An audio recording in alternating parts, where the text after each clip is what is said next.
trying to record now too. Okay, there we go. Whew, that was so stressful. Okay, I'll be right there.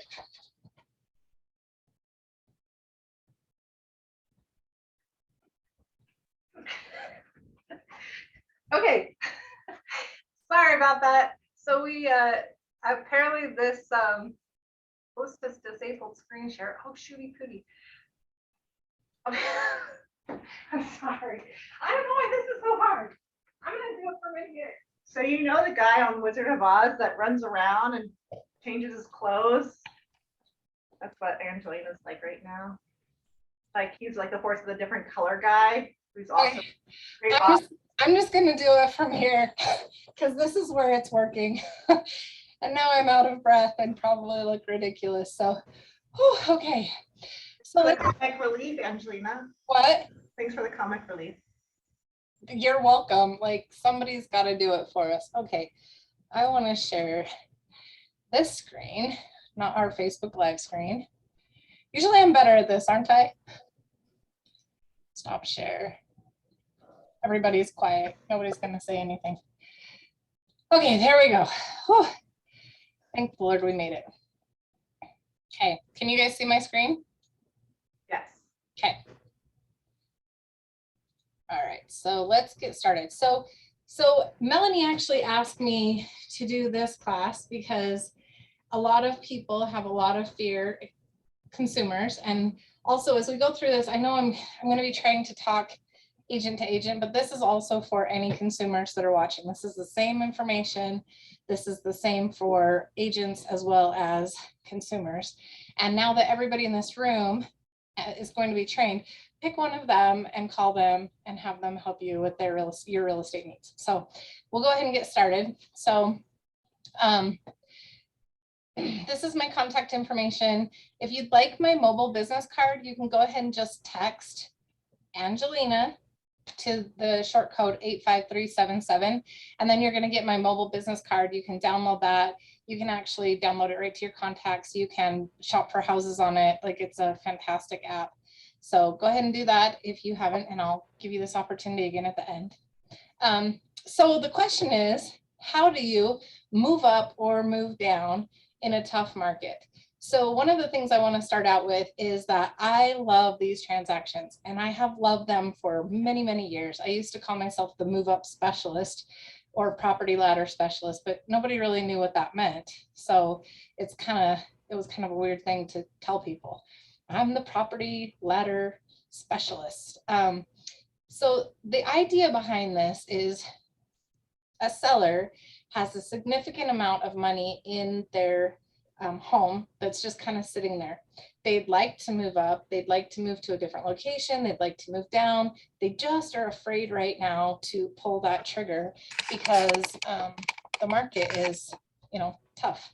So what we're going to do is we're going to start and talk about how to do this. So the first thing, when somebody comes to you and says, I'm thinking about selling my house, but I'm afraid to because I don't know where I'll go. Right? That's a legitimate concern. So the first thing is you need to set up realistic goals and objectives. You really need to sit down with your client or agent and talk about timelines, because the timelines are what's the critical part.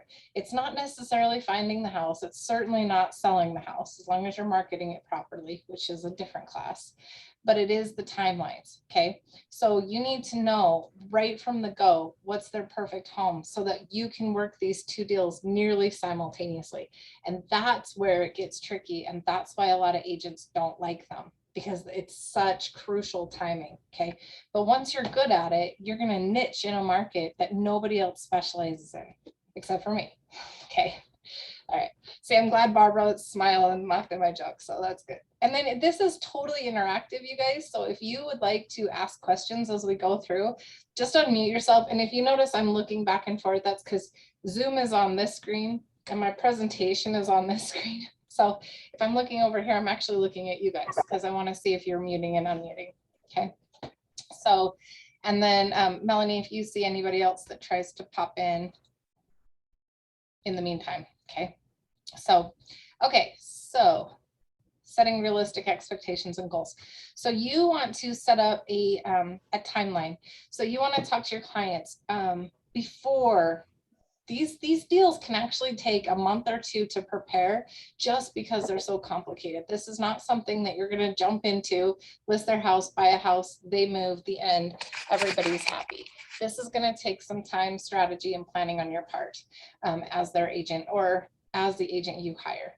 So sorry, I'm going to try to talk both languages, but it's weird when, you know, I'm used to training agents. So the second thing is have a backup plan. So one of my very first move ups that I did out in Tooele, probably in like 2008-ish, I was like right in the beginning of my career, they were building a new house. And what we didn't know at the time, Kyle and I did that deal together, was that whatever timing the builder says they're going to sell the house is a little flexible on their part. So we didn't have a backup plan. So when the builder said, we're 30 days out, and we're like, great, this is time for us to list and sell the house. We put it up for sale, it sold. They ended up being homeless for like 4 days, which in the grand scheme of things isn't a huge problem, except for because Kyle and I hadn't set up that expectation. We hadn't told them they needed a backup plan. We ended up paying for a hotel room, and it was actually like 2 hotel rooms because they had kids that conjoined, and we ended up paying for that on their behalf because we hadn't got them to set up a backup plan. So what is a good backup plan? Do they have parents that they could stay in their basement for a couple weeks? Do they have a family member with a vacant home? Is there a short-term rental available? So you need to know all these things before you list their property. You need to have, and they help you. Like, as the agent, it's not always your job to do all the things for all the people. Give them homework assignments. I need you to up. Okay, give them a to-do list. I need you to talk to your family and see if you can crash in their basement for, 4 or 5 days if this doesn't overlap perfectly. Because if you have a backup plan, it removes so much of that stress element out of your client that it's so beneficial during the transaction. Okay, know the market. So again, here I'm going to say, this is not a transaction that you're going to put together in 4 or 5 days, have it on the market, and everything is going to work out. You need to know the market they're selling in, like the back of your hand. And I want to show you, we're going to switch a little bit from there to the MLS, which I had on the other computer. So now you're going to have to just give me a second. Do you guys see my MLS screen? Okay, so if you come here, this is one of my favorite tabs. And when we do team meeting, every single week I update the statistics in 5 counties for our office. And we talk about the statistics for each county. This I'm going to show you is gold. Okay, so if you come to the MLS and you say, I'm going to do a search. Okay, I'm going to do a search like I would normally do a search to find homes for buyers. That's how I started. Okay, so if I come to my map, I'm going to do it here around the office. Okay, and I'm going to zoom in pretty tight. So my client's home that they're selling or want to buy is right here in Sugar House. They love Sugar House. They love fun restaurants. They want to stay right here.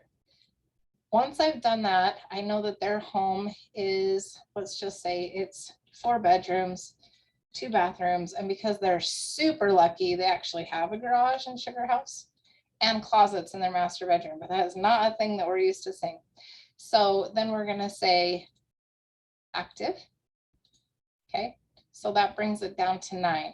Okay, so we can view these results, look through all the pictures. I want to know exactly what's happening because look at what Sugar House does. We have a $1.259 million home all the way down to 734. Okay, so you just need to really understand what's going on in your market. Okay, now once I have this search parameter established, I'm just going to come up here to statistics. I'm going to roll on down to sales per month. There are other statistics tabs you can use, but this is the easiest, I feel like, for you to just get a good snapshot. Now, if I want to go back a couple years, let's say 2000 or 2020, because that's the year everything really started escalating in price. And then I can say it's taking my search results, but I can also do an entire county. I can also do whatever, but this is specific to that grid that I drew in Sugar House. Okay, so for June 2020, there were 13 homes that sold. The volume was 7 billion. The original list price, 550,000. The median sold price was 559.9. So we were 100% list to sell ratio. See how that works? Days on market 5. As we progress, if you notice, we go from 550 median sell price to 750 median sell price in 2 years. So if somebody says to you, well, I don't know that that area is appreciating, or I'm afraid I'll get priced out, these are the numbers that will make them feel safe. Okay, look at this list to sell ratio. So just this March, after the war started, after interest rates started going up, we're still seeing 112% list to sell ratio, 111, 100, and this month is 101. So we're still seeing pricing going up, and we're still seeing pricing being aggressive. So what does that tell me when I'm looking at my market in Sugar House? Melanie? You are in a seller's market. You are still in a seller's market. And there's another one that you can use here that's called the, let's see, it's the absorption rate. Absorption rate tells you if home stops selling today, when would we literally run out of inventory? Okay, that's the absorption rate. We're not going to go into that because that's kind of technical. But if I start really crunching numbers and really start watching their neighborhood and stalking the listings that are going up and stalking everything, then I can get a feel for both areas, where they want to buy, where they want to sell. Okay, so knowing the market is really, really powerful. The next one is know your forms. So this is one of my favorite parts about doing these deals. Most agents don't know how many amazing tools they have at their disposal to make these deals safe. So we're going to go back to the MLS. Okay, we're going to go to forms, and then in forms, legacy forms, I guess, I want you guys to see contingent. Let's see now. Sale of buyer's residence. So there is an addendum. If I could find it, that would be great. Where am I? I have this already like packed up in my, I must be in the wrong form packet. Appraiser, leasing, listing. I just want all the forms. What is this UAR legacy saved forms? I don't know. They just changed this. Hold on. I have all this in my dot loop. I don't need to recreate the monster every time I do it. So there is an addendum that's written by UAR. Oh, geez. That is, you know, we'll just go to dot loop because I know where everything is in dot loop. If you don't have dot loop, these forms are all available to you on the MLS. So I just want to show you a couple of forms. So if we come into the listing packet, then we have in here contingent on the sale of the buyer's property. Sellers, just kidding. Vision now, interactive. I'm feeling, I had everything all set up on the other computer. So contingent.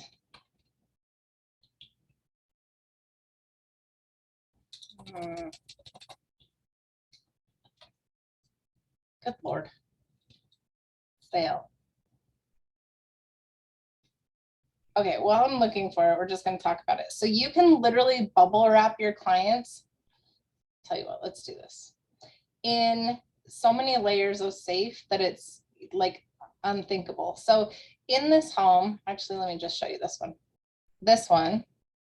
This is a home that I sold in February. Okay, they were actually downsizing into a smaller home.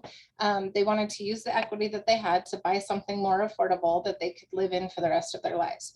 These clients, one was wheelchair bound, one has got, you know, knees that are getting older, and they needed to use the proceeds from this home to get their next home. Amy joined us. So I wanted to make sure that they felt safe listing their home because just like Melanie said earlier, the client's like, you're not putting a for sale sign into my yard until I know where I'm going. Okay, but you kind of have to do that. And I let this work itself out. Like, we made several offers on homes that were contingent on the sale of their residence, this one that I'm showing you. But the buyer's agents didn't want to take it because, or the listing agents didn't want to take it because it's contingent, and they had 18 offers that were not contingent on the sale of a property. So they weren't really inclined to take my offer. So what I did was I said, here, look, let's do this. Let's list your house, and we're going to write your listing contingent upon you, the buyer, getting another property. There's an addendum for that. Okay. If I could remember the freaking name of it, we'd get a lot farther here. But let me just try again. Hey, Angelina, Yes, ma'am. it's subject to sell, isn't it? Subject to sell, if you search subject to sell. So there's two. There's subject to sell and there's subject to buy. So there literally is both sides. Okay. So this house here, they ended up purchasing this home, which this was not my listing. These are my listing pictures. These are somebody else's listing pictures. I just want to clarify that this is not my marketing here. So on this house they were buying, I made this one contingent to the sellers selling their home. On this one they were buying, I made it contingent on them procuring a new property. So at both points, that my client could have backed out of either deal and saved their earnest money and not been forced to sell their home. So this one got particularly difficult at the end because the roof was shot. Not only shot, I didn't even know how many layers of shot there could be. There was 3 layers of shingles. So they had cedar clap as the bottom. Then they had organic shingles, which are made out of cardboard. Then they had asphalt shingles on top of that. So at the end of the transaction, I've got both under contract now. I'm trying to negotiate a roof. Okay, which I did. It was tough. But it did happen. My clients moved in. Well, they didn't move in. We actually did a lease back. See, this is the other thing. The house they bought had 3 bedrooms, 1 bathroom. What they needed was 2 bathrooms, one of them fully wheelchair accessible. So we had to gut one of the bedrooms and reassign it as a bathroom. So I even negotiated with the buyer of this house a 3-month lease back. So they could lease their house back for 3 months while they remodeled this house. And then it was the perfect house for them. Now I want you just to think about all the things that happened in that one transaction. How many times do you think agents would say that is impossible? Or a consumer, that is impossible. Okay. Not only was it possible, but I got paid. Okay. There was a little bit of stuff at the very end that was really difficult and stressful, and I thought it was going to fall apart at the last minute, but it did not. Okay. Also, I have a lender that would have purchased this property cash so that they could buy this property and continue the sale. So I always had that in my back pocket. As a real estate agent, you should have a quiver of tools at your disposal, like a quiver of arrows. And when you need something, you got to have it right here, okay, ready to go so that you can be this amazing agent. Go ahead, Melanie. What lender can do that? Who was your lender? I'll have to tell you that in person, but it's one of our preferred lenders. I'm not sure that they'll appreciate me putting that out on Facebook Live. It is, it's a boy. Okay, I pretty much know who it is, but that. Okay, but I don't have very many boy preferred lenders, so that helps out. But I had my backup plans had backup plans, right? Like, this is a strategic thing to do, and it's amazing when it all works out. I'm gonna tell you, when you give keys to a house that was this difficult, you will feel like the biggest rock star. Like, you're like, I'm a rock star. Okay, so okay, moving on. This one I just did a month and a half ago. This one ended up not necessarily being a move it up because it was a better strategy for my client to keep their home and rent it and then move up. Okay, so it's not always about me trying to persuade them to sell their starter home and buy this home. Sometimes it's a better strategy for them to keep the home if they can qualify for both using the income off of the one. Okay, so it's not about how many deals you're going to get out of this. It's how many people you can help. All right, that is the most important thing I can teach you in real estate. It's not about money. Money just comes. It's about how many people you get to help and making their dreams come true. And if you help enough people make their dreams come true, your dreams come true just as a default. Okay. All right. This house. So this actually, we're going to go out of order. Okay. This house, I had some clients, past clients. We've done a lot of deals. He's referred a lot of people to me. Like he's been amazing, him and his wife. They're just absolutely fantastic clients. So they wanted to move closer to where he grew up and where his family is, and better sports opportunities for their kids in school. So we actually put this house under contract contingent upon them selling their current residence. That's what it's, current residence, isn't it, Melanie? Contingent on the buyer selling their current residence. Anyway, so we put this one under contract contingent. Here's the best part about knowing your market. The market in Santa Quinn's a little tiny bit slower than the market in Lehigh. Okay, so I put this house under contract at list price. Now I used an escalation clause because I wanted to make sure my clients got it because they loved it. I also used contingent upon them selling their current residence. Okay, we got it under contract at list price, which tells me she didn't have another viable offer that was at least my price. Okay, knowing the market, I knew that that was probably an option because their homes sell just a little slower down there. Okay, but that allowed me to put this one on the market. Now this one I put on the market last Thursday, so a week ago and a day. Had its first showing Friday. I had an open house Saturday. I had several people come through. One of the couples that came through was represented, but their agent wasn't with them. So I helped them answer all their questions. That night they sent me an offer. The next day we accepted it, $10,000 over list price. So this house went over, this house went at, because I knew the market. Okay. Okay. So this one appraised yesterday. I went to the appraisal, which is another thing that agents don't know they can do. You can absolutely go to the appraisal and represent your client on both sides. And if the appraiser tells you you cannot be there, they're wrong. In fact, decent appraisals or appraisers will tell you they like us when we come. Now, they don't want us to follow them around the entire time. I bring my most recent comps. I give them the upgrades. If my clients put a bunch of money into the home that maybe isn't easily visible, I give them the list of what that costs and I leave. I'm maybe there for 5 minutes. If I'm representing the buyer, I'm going to do as much as I can for the listing agent because that's really kind of their job, but it's my job to get my client a home. So it works out both ways. So I meet the appraiser. So yesterday morning, I met the appraiser at the house at 10:15. The appraisal came back last night as at value. They're getting clear to close today, and we're going to settle on the 15th. Okay, everybody just do that math for a second. Today is the 3rd. So we are doing this deal in 18 days. Okay, so then with this one, they're going to be able to take the proceeds and move into this one.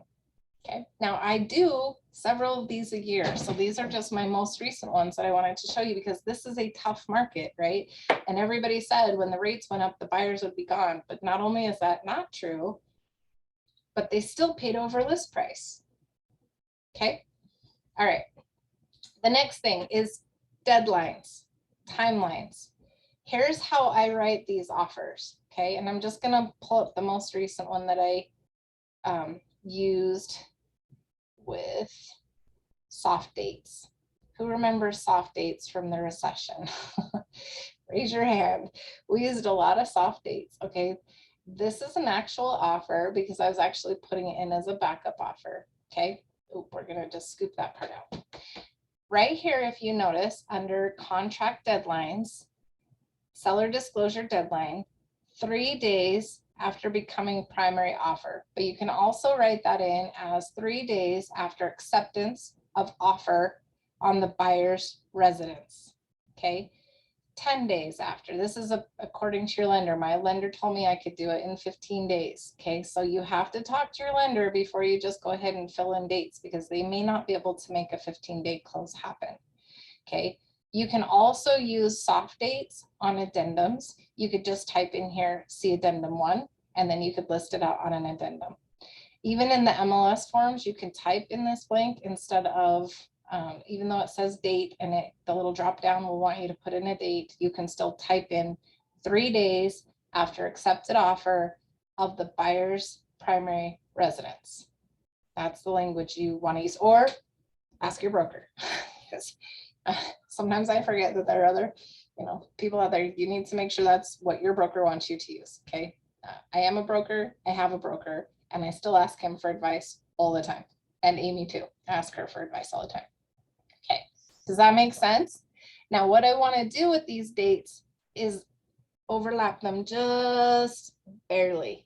So on the house that I'm selling, I'll do the deadlines that they give me, right? The buyer's going to give me deadlines. On the house that we're buying, here, I'm going to, hold on, you need to see this. Okay, on the house that they're selling and the buyer writes the offer, they're going to give me their dates, which are pretty typical. 14 days for due diligence, 21 days for financing, 30 days for closing.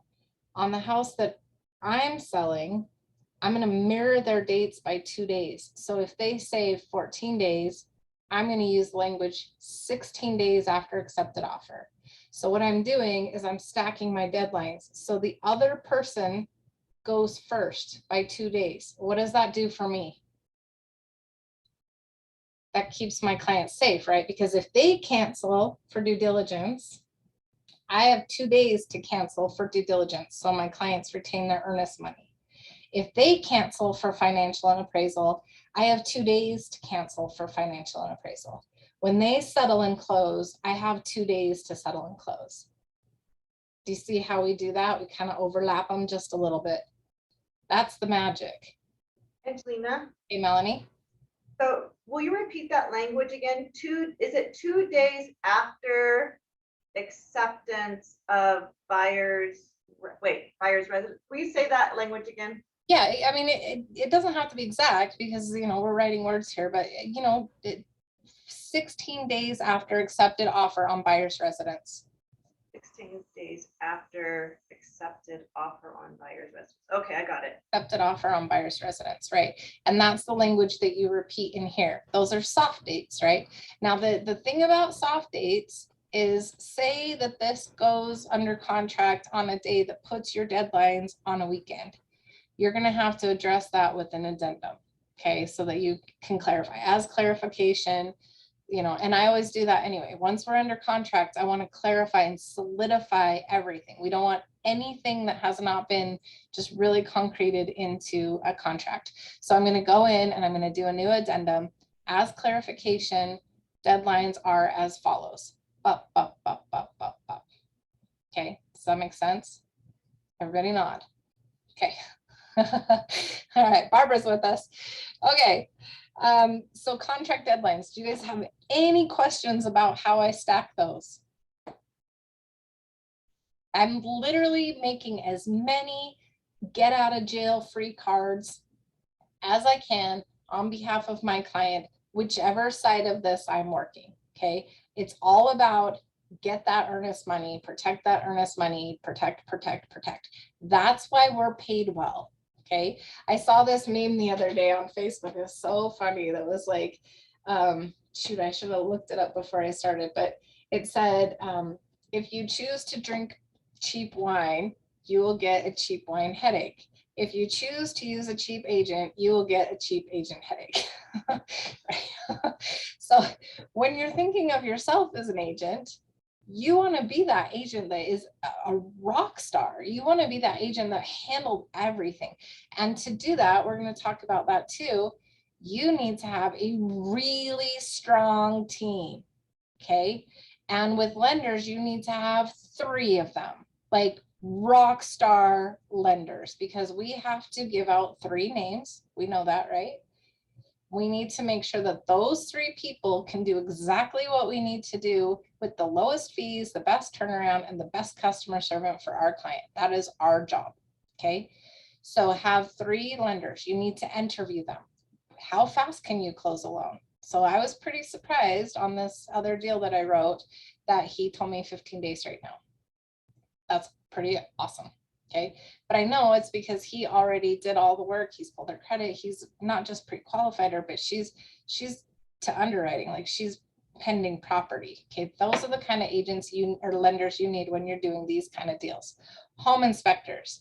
I need somebody fast and thorough. And by fast, I mean that I can schedule and that gets me the report within 24 hours. That's what I need. I have to have that report. I'm going to meet him at the property myself. I always do that unless I have something in my calendar I just can't do. I always go to the walkthrough and the home inspection with my clients because it's easier for me to negotiate repairs that I've seen than repairs that my client is trying to remember that they saw. Okay, I want to be there, skin in the game. That's why we get paid well. Okay, so we need really strong lenders. We need really strong home inspectors, and we need really strong escrow officers. Why do you guys think, you can unmute and answer me here, why do you think we need strong escrow officers? Because I think that the power of an escrow officer is diminished in the fact that they are so efficient that we don't realize how hard they're working behind the scenes. But why do you think that that's critical to this type of transaction? Melanie, do you have a thought? I'm That's just thinking that it's a simultaneous closing, so, but I don't know what goes into that. We're gonna get to that next. Good job, though. You're ahead of schedule. Nice job. So, do you guys are you back on my screen? Or are you on me? Do you see my screen? I don't see your screen. Oh, okay. Well, let's not just make this the Angelina show. Okay. All right. Sorry about that. So we talked about deadlines. Now we're talking about lenders. All right. Yeah, I needed to be on me so I could show you the stacking deadlines with my hands because I talk with my hands. Okay. So we have our lenders, we have our home inspector, we have our escrow officers. So when we talk about escrow officers, we need somebody that will take the PR before I have the listing. Okay. If I'm doing a basically now simultaneous close is not technically a term that we're, really doing here. We're doing, it's close, but in Utah, it's not technically a simultaneous close, but we're going to use that language anyway. So I need to have the PR, I need to have the HOA documents, I need to have the CCNRs before I list this home, because when this ball gets rolling, it's really hard to stop it. There are too many moving pieces in here for you to be like, oh, shoot, I forgot to order my PR. If there are any problems, they need to fix it before I list it. Okay, so that's why you need a very strong escrow officer, not just the one whose marketer takes you to lunch or buys you squishy, stressy balls or notepads, whatever. You need to interview those escrow officers. I have 3 that I work with almost exclusively because I know that they'll get the job done. Okay. Next, simultaneous closing. Here you go, Melanie.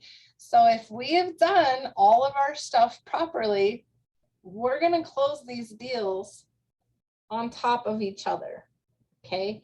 So we are going to write in the language possession of the house we're selling that our clients live in to be 48 to 72 hours or a week or whatever after recording. But I'm going to make sure in the offer that I write to the house they're buying, the possession is on recording. What does that do for my clients? This is the participation portion of the meeting, kids. So if I have a week bubble on the house they're selling and a hard date on the house they're buying, what does that do for them?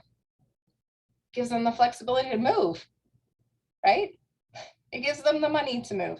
They've closed, they got their money, now they have a week, or buyers are more flexible now, so we can ask for 2 weeks, we can ask for pretty much whatever we want to make this deal solid so that our clients are safe. So this deal that I'm doing, this one, our settlement deadline is going to be the 15th, but I've asked them to be fully moved out by the 16th, which is when we'll close. Okay. But I've asked for additional time for my clients to move out of their home and into their new home so that they're not trying to do both on the same day. Because think about you, if you are you, which you are, you happen to be you. Would you be super excited about moving out of one house in the morning and moving completely into the other house in the afternoon and having to have it all done that same day? Like, that's stressful. What if you need to go back and vacuum? What if you need to go back because your son peed on the toilet 2 minutes before the moving van left the house? What if you didn't have time to clean and you need to leave it clean? So you want to just give them a little tiny bit of, window of time that they can use how they need to use it. So they can have it broomed clean and whatever they need to do. Does that make sense? Okay. So that is what I have in this. And then I'm just going to open it up. I don't know if somebody's watching Facebook. My phone's in there with you, Melanie, so I can't see Facebook Live. Because on my Facebook Live, it just looks like I'm frozen. Do you guys see any questions in the chat? Amy, do you see any questions in the chat?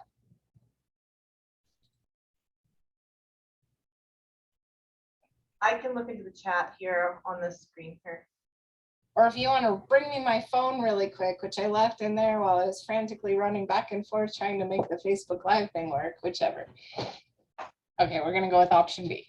Okay, so we've got Rebecca, Barbara, Cami, and Amy on Zoom. Oh, Amy unmuted. I unmuted. Sorry. What we're watching on our screen is like a little delayed. Oh, I gotcha. I know, because I was having some technical difficulties. So I just want to make sure I'm answering questions as they're coming up. Okay, so we've got Rebecca. I'm muting my TV because it's a little delayed. We are behind because I just heard we have Rebecca, Barbara. Okay. Okay. Here's these guys. Oh, hello. Is that Chris and Isaac? Yes. Chris and Isaac. Hi, Chris and Isaac and Amy.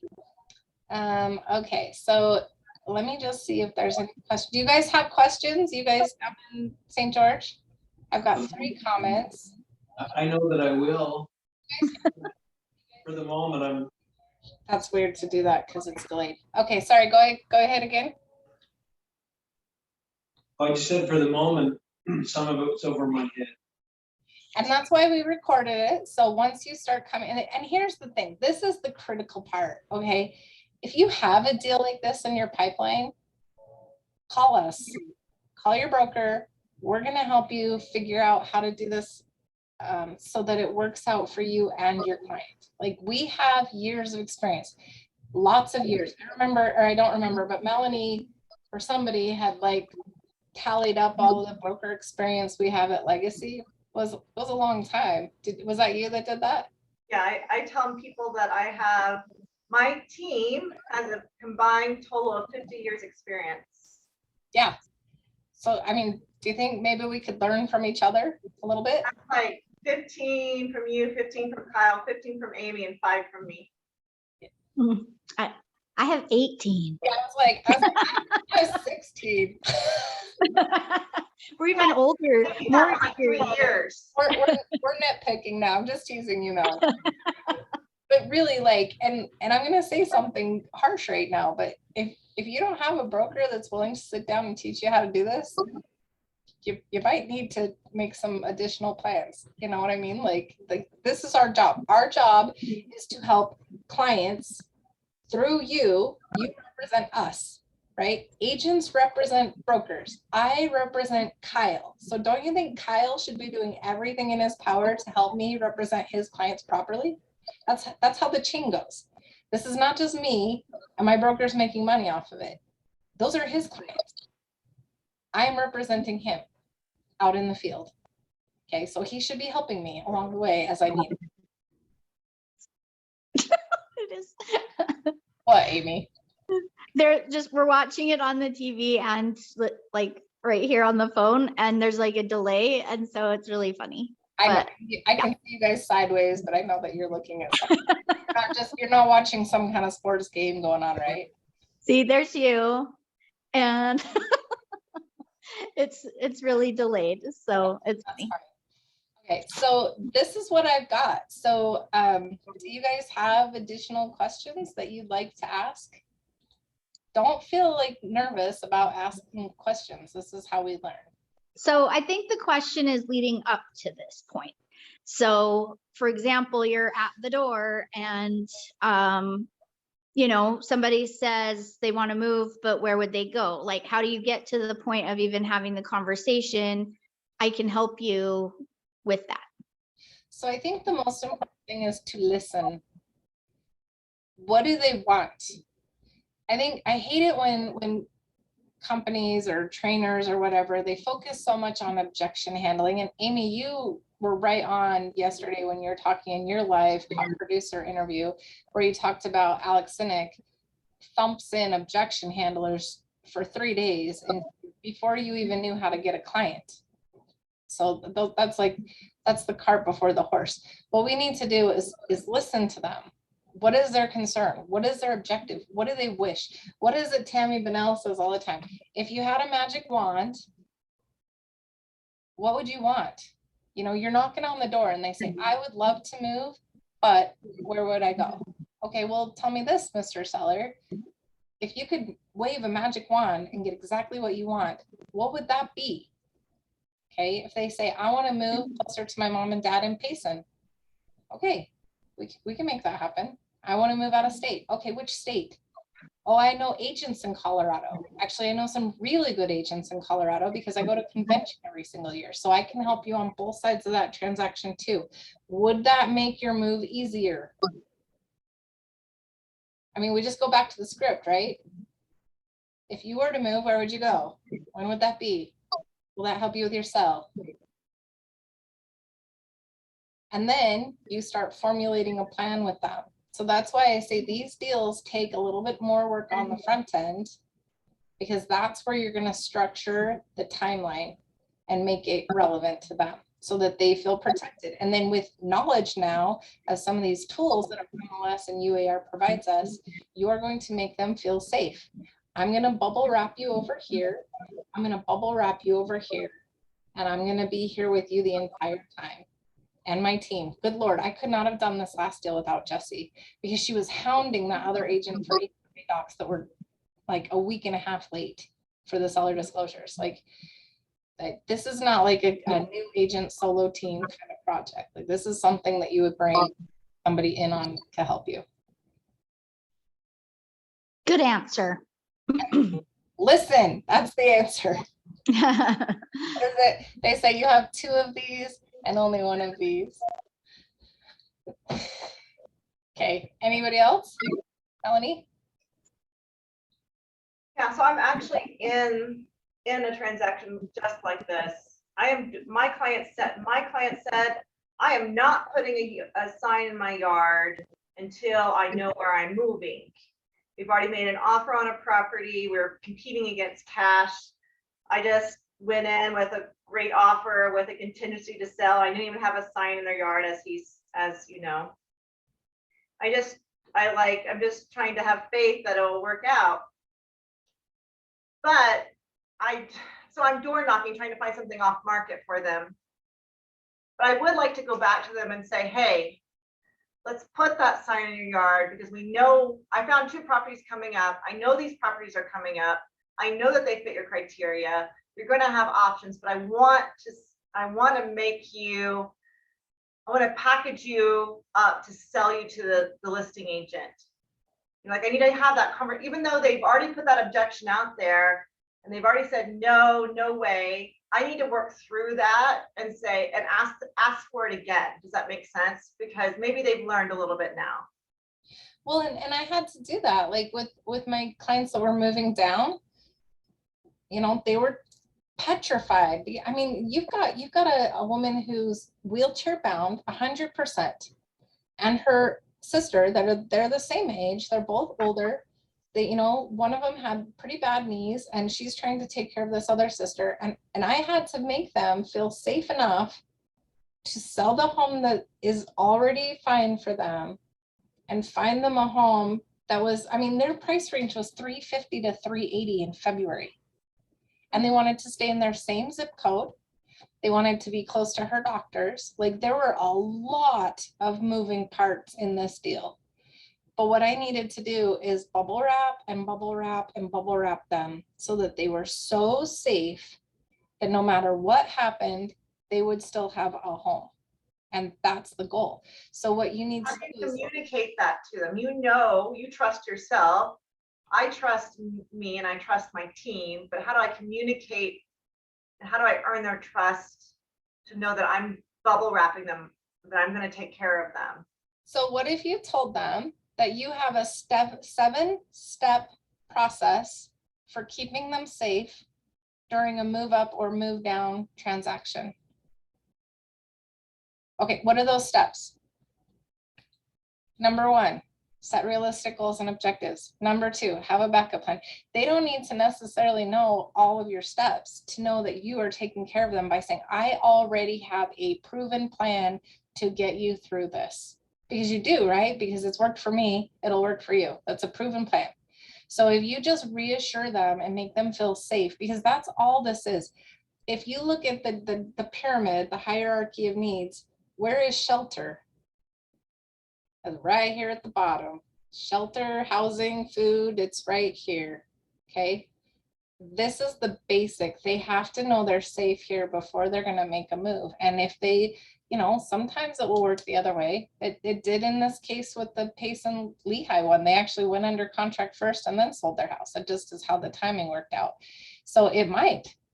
So I can't say to them, it will never work out if you don't list your house first, because we don't use never. Right? It could. You could put an offer out there where the other agent doesn't know what they're doing, because that's kind of how a lot of these deals go, right? We put it under contract, we bubble wrap them on this side, we do our job on this side, we sell it, and they move in it seamless the other direction. That does happen. I mean, it is happening right now. Like literally, that's why I use these 2 different ones, because the one was moving down and the one is moving up in a tough market. So if you just say, I have a 7-step program, or if you want to write these out differently so that they're more to your language, then maybe you end up with a 10-step program. Maybe you end up with a 15-step program. But I'm going to tell you that the most important thing is just sitting down with them in the beginning, listening to everything they say, and setting up that realistic goal and objectives. That is the most important part. And you know, it's like during the short sale, I used to tell my clients, this is gonna get frustrating and you're gonna get angry, and you can vent to me. You can call me and tell me that you're sick of this, that you want to pull the sign out of the yard, that you're done. I'm the worst real estate agent in the entire world. That's fine. I'll take it. I know none of those things are true, but it's how you're feeling at the moment. And if you need to vent that out to me, do it, because it's better for them to get it out than to leave it in, because they're contributing to their own lack mentality and their own, you know, I mean, when you start thinking negative, it will never happen. Like, you write your own story, you will be correct. You think it will never happen, you're correct. If you think it's possible, you're also correct. If you think it's going to happen no matter what, you're also correct. So it might take work, but we know it will happen. I was on a Facebook, like one of those national real estate agent Facebook pages the other day, and somebody was talking Chicken Little, you know, sky is falling. And I was like, that's crap. And I was like, this is why that's crap. And he's like, what are you in a pissing contest with me about how many homes? Because I've sold this many. I'm like, no, this is a contest about being positive, and you're not doing very well. Okay. So what we need to do is listen and keep positive and keep them positive. And if that means they need to vent, then they are allowed to do that. Give them permission in advance. I give you permission to yell at me. This is gonna be stressful. And then I also give you permission to apologize to me, because I was right and I was awesome and I did what you needed me to do. Okay. Anybody else? Good job. That was awesome. Okay. Do you guys, if you, like I said before, if you would like my contact information, you can text Angelina to 85377. For the exit agents in the rooms, what are your guys' vanity codes? So it's the same number, 85377, but you can contact Melanie at Thor. Thor, like God of Thunder. So you can text Thor to 85377. Amy, I don't remember what you are. Exit Amy. Exit AMIE. with an IE. And Rebecca Sperry, what are you? I don't know if you can unmute. I think she's like Sperry Rebecca. Isaac, yours is Exit with Isaac, right? Exit with Isaac. And Chris, what's yours? MC, Oh, see on my website. your vanity code? Oh, MC Neely, I thought. that's right, MC. McNeely. McNeely. Okay. All right. All right. Feel free to reach out to me if you have any questions or would like to chat about these kind of transactions. Mwah. Bye-bye.